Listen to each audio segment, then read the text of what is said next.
Mga ka-game yard, sa mundo ng game fowl breeding, hindi lang manok ang mahalaga, kundi ang mga taong nasa likod nito. Mga taong nagbigay ng direksyon, nag-develop ng mga kilalang bloodline, at nag-iwan ng marka na hanggang ngayon ay buhay pa rin. Sa video nga ito, aalamin natin ang top 5 pinaka-influential game fowl breeders sa mundo at kung paano nila binago ang paraan ng breeding na ginagamit pa rin hanggang ngayon.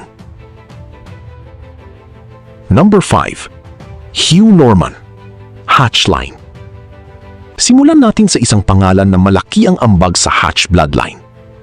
Hugh Norman. Kilalang kilala siya sa kanyang kontribusyon sa pagdevelop ng hatchlines. Kilala sa tibay, consistent traits, at malawak na impluensya. Ang kanyang trabaho ay naging foundation ng maraming breeding program sa iba't ibang bansa. Number 4. Walter Kelso, Kelso Line. Isang pangalan na halos lahat ng breeder ay narinig na. Walter Kelso. Ang kanyang bloodline ay kilala sa intelligence, adaptability, balance ng traits. Ang Kelso line ay isa sa pinakaginagamit hanggang ngayon dahil sa versatility nito sa breeding. Number 3. Sweater McGuinness.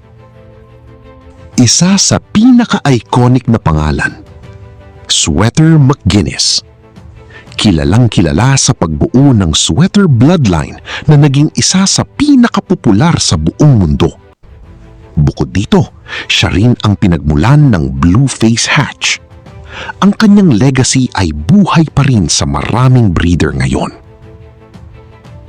Number 2. John H. Madigan, Madigan Line. Isang breeder na kilala sa kanyang sariling linya, Madigan. Ang kanyang bloodline ay matibay, well-structured, consistent. Ginamit din ito sa maraming crosses na naging bahagi ng modern breeding systems. And number 1, Leandro B-Boy Enriquez, Philippines. At sa number 1, isang Pinoy na kinikilala bilang living legend, B-Boy Enriquez. Hindi lang siya kilala sa Pilipinas, kundi pati sa international scene. Sa kanyang Firebird Game Farm, nakapag-develop siya ng mga linya tulad ng Pure White Kelso, Super Sweater, at hanggang ngayon, aktibo pa rin siya sa pagbabahagi ng kaalaman sa mga breeders. Mga ka-game yard, ano ang common sa kanilang 5? May disiplina, may system, may vision. Hindi sila naging influential dahil sa swerte, kundi dahil sa consistency at dedication. Kung may natutunan ka sa video na ito, like, comment kung sino ang pinaka-idol mong breeder, subscribe sa Alpha Cord Game Yard. Sa tingin mo, sino pa ang dapat mapasama sa list na ito? Comment mo sa baba, baka sila na ang next topic natin.